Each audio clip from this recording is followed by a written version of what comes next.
This happened last month, right after I moved into this old Victorian house in a small town. I thought it would be a great place for quiet and inspiration, especially after years of the busy city life. I was used to working alone, so I didn't think much of it at first. The house creaked with every small movement, and the wallpaper was dated, but I figured that just added to its charm. I've never stopped thinking about it, especially since the strange things started. One evening I was working late at my desk when I heard something odd. It sounded like a child's laughter coming from the backyard. I froze. Who could be out there? I thought it was just my imagination, or my brain playing tricks on me after staring at my screen for too long. I walked to the window and peeked outside. The yard looked empty, lit only by the moon casting long shadows. I felt a chill run down my spine, but I shrugged it off, thinking maybe I was just tired. In the days that followed, odd things kept happening. Doors creaked open on their own, and my laptop would shut down unexpectedly when I worked. It was frustrating, really. I figured the place was just old, right? That's what I kept telling myself. One night, as I got ready for bed, I felt a gentle tug at my hair. I turned quickly, but no one was there. Just the still air. My heart started racing. I thought about checking the locks, but it felt silly. I told myself it was just a draft, or the house settling at night. Then it happened again. That same laughter echoed through the halls, closer this time. I tried to ignore it, thinking I was just being paranoid. A knot tightened in my stomach every time I heard it. I kept looking over my shoulder, half expecting to see someone there, but all I could see were the empty rooms filled with shadows. Maybe it was just stress after the move. One afternoon, I was at my desk when that laughter returned, mixed with soft whispers. It felt like they were coming from the hallway just outside my door. I stood up, my heart pounding. I wanted to call out, to ask if someone was there, but the words wouldn't come. I just stood still, listening. I wasn't sure how much longer I could handle this. I thought about what this house might hold, the secrets it kept. The experiences kept piling up, and I wondered if I was simply imagining things, or if something else was in this house with me. Then there was one last thing. I stood in my bedroom when I heard the laughter again, this time right outside my door. It felt like a game being played. I took a deep breath and opened the door. No one was there. Just silence. I stepped back, panic rising. I felt cold sweat on my back. I wanted to run, but I stood frozen listening. I don't know what is in this house, but I know that I can't shake that feeling. I always feel like I'm being watched. I didn't move here for this. I just wanted a change, but now I'm not so sure. I spent the next few days trying to brush it all off. I dove into my work, believing I could drown out the oddities. I even made a point to spend more time in town, visiting cafes and parks, hoping a change of scenery would alleviate my unease. But every time I returned home, I felt the weight of that familiar tension in the air. I couldn't ignore it. One evening while I was making dinner, I heard the laughter again. It was soft but unmistakable. I stopped what I was doing and stared at the closed back door, my heart rate quickening. It sounded like it was coming from the backyard again. This time I was determined to find out if someone was playing tricks on me. I grabbed a flashlight and opened the door. The night was dark, and the shadows loomed like silent specters. I stepped outside, scanning the backyard. Just as I began to think it was all in my head, I spotted something near the old oak tree. My breath caught in my throat. A small figure, barely visible in the dim light, seemed to flit behind the trunk. I took a cautious step closer. Hello? Is someone there? My voice echoed through the silence. There was no answer, just a rustling sound. I shined my flashlight in the direction of the tree, but I couldn't see anything, just empty darkness. My instincts told me to turn around and go back inside, but I couldn't shake the feeling that something was watching me. I turned to head back when my flashlight flickered. Panic surged through me as the beam blinked. I fumbled with it, wrestling it back to life just as I heard that laughter again. But this time, it felt sinister. It tugged at something deep inside me, more like a taunt than innocent play. The hair on the back of my neck stood up and I bolted back into the house, slamming the door behind me. Inside, I locked the door and took a few minutes to catch my breath. My mind raced. I needed to make sense of what was happening, but every time I tried, the laughter returned, echoing in my ears. I didn't want to feel afraid in my own home. I tried to convince myself that I was just overtired. That night I lay in bed, my heart still racing. But sleep wouldn't come. I kept staring at the ceiling, half wondering whether I would hear more laughter or whispers. Then, I thought I heard a soft scratching sound, like fingernails on wood. It was coming from the wall behind my bed. I held my breath, straining to listen. The noise continued, rhythmic and deliberate. I sat up, heart pounding. I felt a wave of dread crash over me. What was happening? Then suddenly everything went silent. The scratching stopped, and the laughter faded into nothing. But that silence felt wrong. I could feel the atmosphere shift, thick and tense like an impending storm. I reached for my phone and turned on the flashlight once more. As I did, I noticed something on my bedroom wall. Faded scribbles. I squinted at the markings. It looked like names. A chill ran down my spine. I couldn't recognize any of them, but as I traced the shapes with my eyes, I felt an overwhelming rush of fear. I needed to know more. That's when I saw it. One of the names wasn't just scratched, it seemed to glow faintly. I stared at the glowing name, my pulse quickening again. There was something about it, a familiarity that gnawed at my memory. I leaned closer, trying to make it out clearly. The faint light illuminated letters I was determined to decipher. It read, Lila. Lila? I whispered to myself. The name felt important, but I couldn't place why. I felt a strange urge to reach out and touch it, as if the glyphs could unveil their secrets with mere contact. But fear held me back. What if touching it triggered something unwelcome? I steadied my breath, my heart racing. Get a grip, I muttered softly, trying to quell the rising tide of panic. I needed to understand this before I lost my nerve completely. I glanced around my dark room, half expecting to see a shadow lurking in the corners. My phone still illuminated the name, but it didn't completely help chase away the darkness creeping into my mind. Running my fingers through my hair, I struck upon an idea. I jumped out of bed and fished around for a notebook and a pen. If I could document everything, maybe I could make sense of this craziness. As I scribbled down every detail from the past few nights, the laughter returned inside my head, echoing and teasing. I winced, shaking off the intrusive thoughts. After a while, the words spilled out of me. I described the laughter, how it felt like being taunted by something unfathomable. I recorded my encounter with the figure by the oak tree. Each sentence linked together, exposing the terror I'd felt. With every line, I felt myself inching closer to an answer, but the answers eluded me. Suddenly, a loud thump from the living room jolted me from my writing.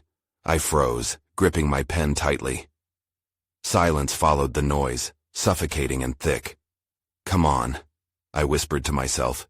It's just your imagination. But as I sat there, motionless, I couldn't shake the fact that the noise had sounded all too real. I dared to stand and tiptoed to the door, my heart hammering in my chest. I peered out, fear coursing through me. Everything appeared normal, but the air held an uneasy stillness. I forced myself to breathe, reminding myself I had to check it out. I couldn't let fear control me. The moment I stepped into the living room, however, my breath hitched in my throat again. Something was different. The window blinds were twisted, casting odd shapes on the carpet, and the couch cushions were askew, as if someone had been sitting there, watching me. Before I could process it, movement caught my eye. From the corner of my vision, I saw something darting past the hall leading to the basement. Excitement and dread surged together, battling for dominance in my chest. I turned toward the direction of the movement. "Hello?" I called out, trying to sound brave. The only reply was my own echo, and then silence. But I knew I wasn't alone anymore. Biting my lip, I took a hesitant step forward. What was waiting for me around the corner? I stepped carefully into the hallway, my senses heightened. The dim light from my phone illuminated the floor ahead, revealing the disarray of scattered shoes and a stray book that had fallen from the shelf. Everything around me felt charged, as if the very air thrummed with anticipation. I wanted to call out again, maybe even rush forward, but I felt anchored by a mix of dread and curiosity. As I reached the end of the hall, the door to the basement loomed ahead. The old wooden door was slightly ajar, a whisper of darkness calling me closer. I peered into the void, the cold air wafting over my skin. "This is ridiculous," I muttered under my breath. I could turn back, forget about it all. But I couldn't shake the feeling that whatever awaited me held a key to the truth. I pushed the door wider, the creak echoing through the quiet house. My heart pounded louder with each step down the rickety staircase. I could see just a hint of light at the bottom, flickering like a faulty bulb. I squinted as I descended, half expecting to stumble upon something horrifying. The basement was cluttered. Old boxes lined the walls, dusty and forgotten, with cobwebs stretching across the corners like veils. But something else was there, too. In the dim light, I spotted a small table that I couldn't recall ever seeing before. On it lay a collection of objects, a cracked mirror, an old photograph, and, most shocking of all, a tiny music box with intricate carvings. The music box caught my eye instantly. Something about it felt oddly familiar.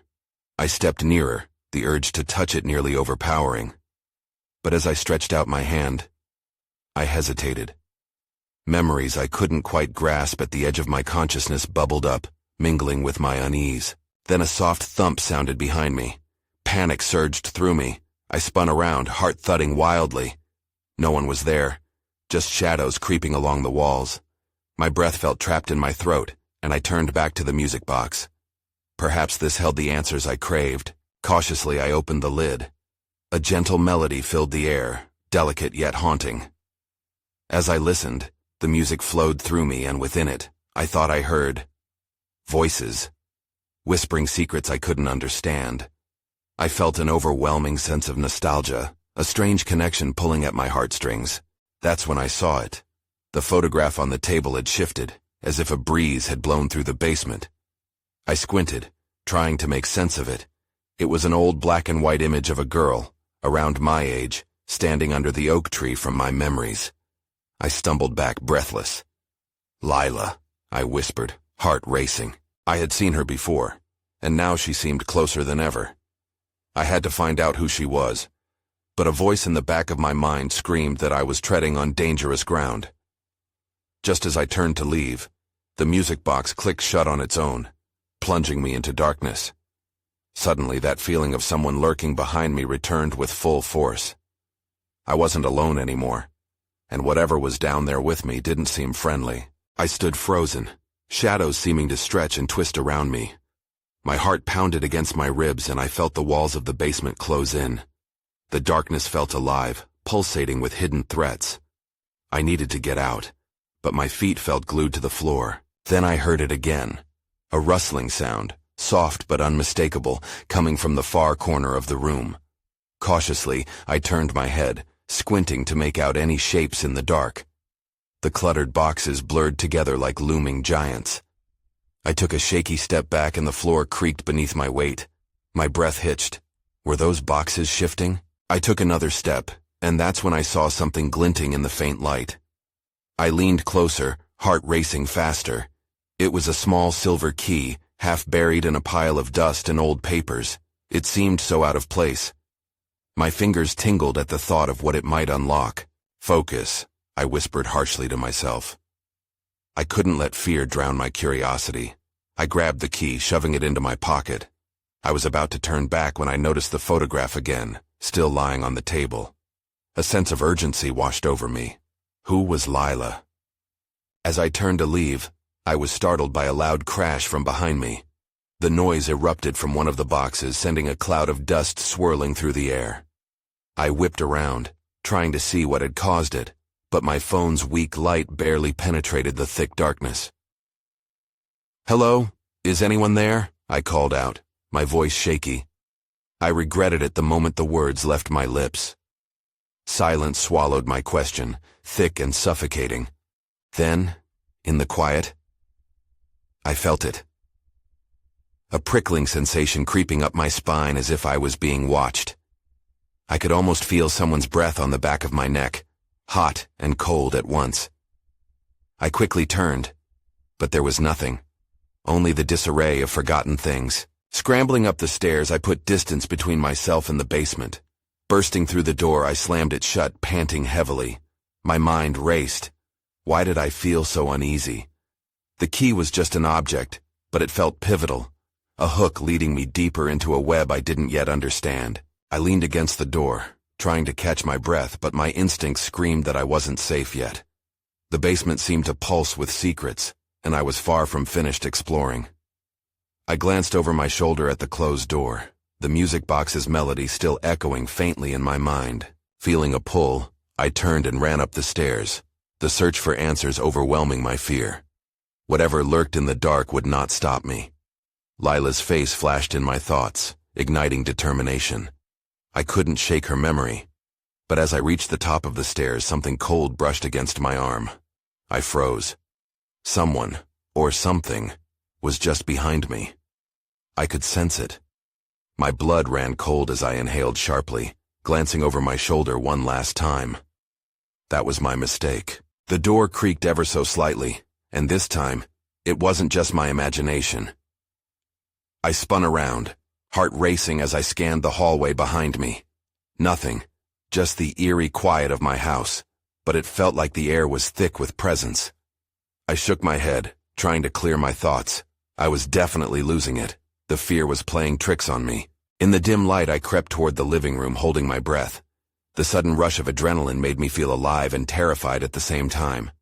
Maybe I should just leave the house and call for help. But the silver key in my pocket pulled at me, promising unanswered questions. I couldn't do that. Not yet. I paused in the living room, where the faint flicker of the streetlight seeped through the blinds. Focus on Lila, I reminded myself. Who was she? I glanced down at the photo I had saved on my phone. Her bright smile contrasted so sharply with the darkness I was feeling. I needed to know why she mattered. I had to be careful. Whatever was lurking might not be done with me yet. I stepped forward, scanning for anything out of the ordinary. The furniture looked unchanged, but the shadows seemed to shift with my movements. The air was too quiet, too still, and I felt it again. Eyes watching from somewhere, just out of sight. I walked to the kitchen, hoping a glass of water would help clear my head. The moment I crossed into the room, my phone vibrated violently in my pocket. I jumped, pulling it out. A notification flashed. New message from an unknown number. My hands trembled as I opened it. The text read, "Don't go back into the basement." Chills surged through me. How did they know? Panic twisted my gut. I looked around, half expecting to see whoever sent it standing in the doorway. But I was alone. I had to make a decision. I could ignore the message and see what else the key opened, or I could heed the warning and get away while I still could. The key felt heavy in my pocket, almost pulling me back toward that basement. But I wanted answers first. Clenching my fists, I grabbed my phone and texted back, "Who are you?" The 3 little dots appeared, signaling they were typing a response. Then, it disappeared. Nothing. I had a sinking feeling in my stomach. I wasn't in control anymore. Just as I thought about going back to the basement, a loud noise shattered the silence. A crash, reverberating through the house. I turned toward the sound, my heart leaping. It was coming from the basement. The door rattled, as if someone tried to push it open from the other side. I froze again, terror curling in my chest. I couldn't hide now. They knew I was here. Whatever was on the other side of that door was trying to get in. Suddenly, I didn't want that key anymore. I glanced toward my phone, a flimsy line of defense. The message stared back at me. "Don't go back into the basement." Before I could rethink it, I took off toward the front door. But something slammed again, a heavy thud closer this time. The basement door creaked ominously as if straining against whatever was hidden within. I needed to escape, but my curiosity clawed at me. Then with a loud bang, the basement door burst open, dark figures spilling out, and I knew I wouldn't be going anywhere without facing my fears. I barely had time to react before the figures lunged forward. Panic surged through me, and I dashed back into the living room, a plan forming in my mind. I couldn't show fear. I had to think. The key in my pocket felt like a promise, a way out. If only I could find what it unlocked. As the shadows shifted in the hallway, I glanced back to see what I was up against. They were humanoid but distorted, their forms melting into each other like smoke. Their faces were hard to make out, but their eyes glowed in the dim light. I could feel them breathing, low and haunting as they filled the space. I turned, racing towards the kitchen, searching for something I could use to defend myself. My mind flashed to the butcher knife. It felt like the only option. My heart pounded as I reached for the knife block. I fumbled with the wooden knife but finally grabbed a blade. I turned just in time. One of the figures was at the kitchen entrance, advancing toward me. I raised the knife, ready to strike, but something stopped me. A rush of fear froze me in place. I blinked, and for a moment, the figure shifted. I could see it clearer, a face emerging from the shadow, and I recognized her. "Lila?" I whispered, stunned. The smiling face from my phone twisted in confusion, her features warped and haunting. It was her, but something was very wrong. "Help us," she said, her voice a whisper that echoed in my mind. "You have to find the truth." Before I could process what was happening, she melted back into the dark figure, and the others pressed forward. I stumbled backward, tripping over a chair and crashing to the floor. The knife slipped from my hand, clattering away. They were upon me, shadows that felt like fog, wrapping around me and pulling me into darkness. Then everything went dark. I fought against the wave of nothingness engulfing me. My pulse raced, but my body felt sluggish. I clawed at the darkness, desperate to wake up, to escape. A sudden jolt shot through me, and I gasped as light flooded back in. I was back in my living room on the floor, breathing hard. The shadows were gone, leaving behind an unsettling silence. My phone buzzed again, interrupting the stillness. I grabbed it with shaking hands and saw a new message from the same unknown number. "You're not safe here. Leave now." What was happening? My mind raced as I processed the warning, but doubt crept in. Was this all a trick? Or was Lila really trying to reach out to me? Questions flooded my thoughts as I pushed myself up and checked the basement door, now ajar and ominously quiet. I had no choice. I had to know what was going on. Whatever secrets the basement held might be the key to understanding all of this. With a deep breath, I moved toward the door, the silver key suddenly feeling vital. Maybe it could unlock whatever was hidden down there, even if it was more than just a door.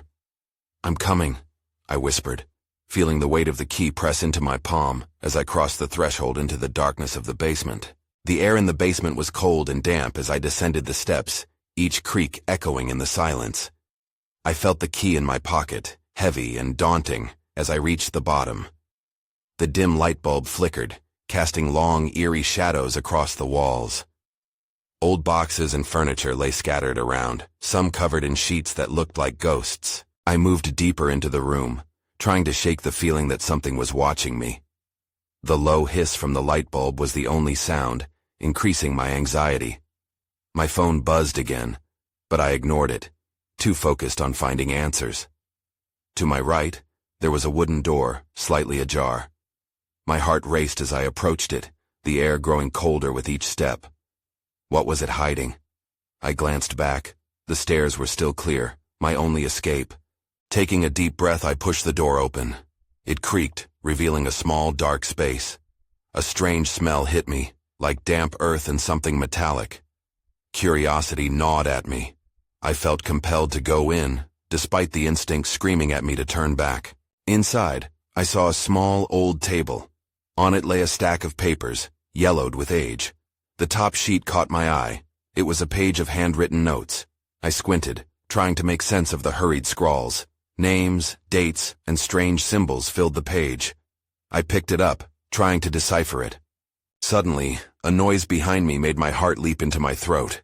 I spun around, half expecting to see one of those figures again. But it was just the door swinging shut, a gust of wind or something else that I couldn't identify. With shaking hands, I turned my attention back to the notes. One phrase stood out. "The last key will unlock what cannot be found." My mind raced. Was it referring to the silver key? I glanced back at the door. If the notes were true, what would I unlock? I sensed movement behind me again. This time it was faint but unmistakable, like whispers swirling in the air. The hair on the back of my neck prickled. I dropped the notes and rushed to the door, jamming it open and almost tumbling back into the main basement area. My heart pounded as I stumbled into the light. I quickly shut the door behind me, leaning against it. I was panting. What had I just uncovered? I still had questions. Who were the names in the notes? What truth was buried beneath my home? That's when I heard it. A soft scratching sound coming from the door I had just closed. My stomach dropped as the sound grew louder. I couldn't stay here any longer. The basement was hiding something dark and dangerous. I needed to get out, but as I turned to leave, the door slowly creaked open again. A figure leaned into the light, and I froze. It wasn't just a shadow anymore. "Help us," it whispered, a voice I recognized. "Lila." I stood there, trapped in a moment that felt like an eternity. My mind raced. Lila? How could she be here? My heart thumped in my chest, and I fought the urge to bolt. I searched her face, but the shadows cast her features in an unsettling light. "Lila?" I whispered, hoping I sounded more composed than I felt. "Please." Her voice trembled barely above a whisper. "You have to help us." "Help you? What do you mean?" Panic welled up inside me as I glanced towards the basement door. I could still hear that unsettling scratching sound, like nails against wood. "There's something down here.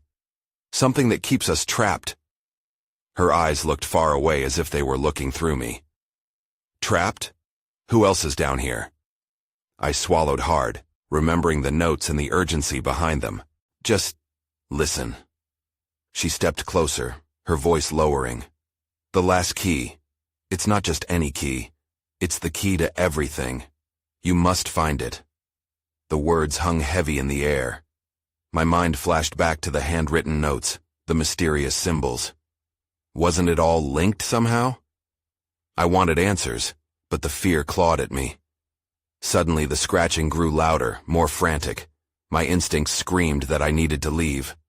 "Lila, we can talk about this later. I have to go." As I turned to run, she grabbed my arm, her fingers cold and unsettling. "You can't leave. Not until you understand." I shook her off and darted past her. I pushed open the basement door again, but chaos erupted. The light bulb flickered violently, plunging the room into darkness for a split second. I stumbled down the hallway, my breath quickening. When I reached the stairs, I heard whispers filling my ears, echoes of pleading voices. I paused, terrified. "Lila!" I shouted back into the basement. "What do you mean? What do I need to understand?" But the darkness held only silence now, wrapping around me like a cloak of dread. I hesitated, knowing I couldn't remain in that suffocating space.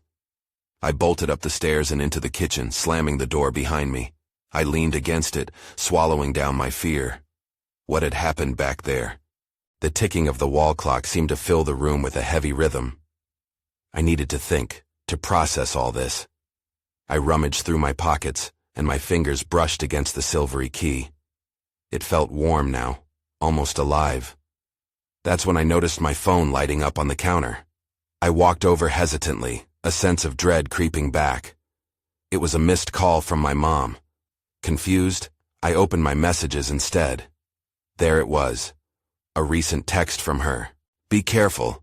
I heard something weird in the basement last night. Don't go down there." The fear I had pushed aside surged once more, flooding me with adrenaline. I glanced back toward the basement. What had I gotten involved in? Then, the front door creaked open. My heart dropped as I turned to see a dark figure standing in the entrance, silhouetted against the outside light. I didn't want to believe it, but I recognized that shape. "Hello?" It was a thing in the doorway, not quite human. "You need to help us." My breath caught in my throat as the figure stepped into the dim light of the living room. It was Lila again, but she looked different, her form subtly shifting, like a mirage. Her eyes glowed faintly, reflecting something ancient and sorrowful. "You have to understand," she said, her voice a haunting echo. I took a half step back, unease clawing at my insides. "What do you mean?" I stammered, clutching the silver key tightly. "What are you asking me to do?" "Unlock the truth," Lila replied, her tone imploring. "The key. It leads to more than just doors. You're the only one who can help us break free from this curse." The whisperings grew louder in my ears, a cacophony of voices urging me to act, to listen to her. But only Lila's face pierced through the din, and fear gripped me as I glanced toward the basement door behind her. I remembered the scratching sound, the frantic whispers. What was hidden down there? "Lila, I don't know what you mean. I'm scared," I confessed, my voice shaking. My heart raced at the enormity of her request. What if I failed? What if this was all a trap? "We were never meant to be trapped down there," Lila said, a shimmer of sadness passing over her features. "But we can't escape until the truth is revealed." "What truth?" I pleaded. "What do I have to do?" "Use the last key," she urged softly. "The key within you. Find the door near the old oak tree." I blinked at her, confusion twisting my mind. What door was she talking about? What does the oak tree have to do with this? "You felt it every time you heard the laughter. The key to your understanding lies hidden beneath its roots. You must dig it out. Free us, please." At that moment, a shudder raced through me. The oppressive fear of the basement threatened to swallow me whole, yet Lila's eyes held a flicker of hope. The decision hung heavy. I had stumbled into something much larger than myself, and her plea echoed in my thoughts. "Okay," I murmured, feeling a strange resolve swell. If I was going to do this, I needed to take control of my fear. "I'll find that door." Lila smiled, her ghostly figure flickering. "Thank you. But be careful.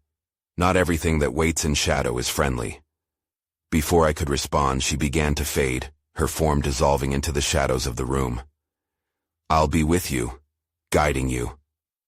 Her voice echoed as I blinked at the empty space. My heart raced as I turned toward the front door, a mix of urgency and fear pushing me forward. I stepped outside into the crisp night air, the moon hanging high above, casting silver light on the path ahead. As I approached the old oak tree in the yard, the weight of the silver key grew heavier in my pocket, reminding me of the responsibility I carried. I raked my fingers along it, anxiety coursing through me. My mind surged with questions. What would I find beneath its roots? The sound of laughter drifted through the night once more, distant yet beckoning. I took a deep breath, pushing aside fear and doubt as I reached the great oak. The roots twisted and curled like thick veins, hiding unknown secrets beneath the earth. I fell to my knees and began digging, the cool dirt crumbling easily under my hands. The laughter grew louder, swirling around me like an ethereal song. I felt a prickle of fear, but I pushed through. Whatever awaited beneath this tree had to come to light. Finally, my fingers hit something. I quickly dug around it until I unearthed a small, ornate box, its surface etched with strange symbols. My heart leaped in my chest. This could be it. The key she spoke of. Sitting there, I stared at the box, and as I did, the whispers returned, louder and clearer now. It resonated in my bones, a chorus calling me to open it. But then, an ominous thought tugged at my mind. How much of this was real? Was Lila a victim, or a part of something deeper and darker? With trembling hands, I opened the box. Inside lay a delicate silver key, glimmering in the moonlight. A wave of energy surged through me as I picked it up. The laughter intensified, and the air crackled around me. I couldn't shake the nagging feeling that this wasn't just about freeing Lila. There was danger lurking in the shadows, threads of darkness tying her fate to this place. Did I truly want to unlock whatever this key could lead to? I closed my eyes for a moment, overwhelmed by the weight of my decision. I had the key to the truth, the chance to discover what lay beneath the surface of Lila's world, but at what cost? Filled with an uncertain resolve, I took a deep breath and headed back toward the house. The laughter faded behind me as I walked, the echoes of my own uncertain fate ringing in my ears. I would confront whatever awaited me, but the mystery of it all hung heavy, unresolved in the stillness of the night, leaving me with questions that might never be answered. As I reached the entrance of the house, My hand hovered over the door, heart racing and mind swirling. Perhaps the key would unlock not just a door, but the very fabric of fate entwined with both Lila's and my own. What awaited on the other side, I did not yet know.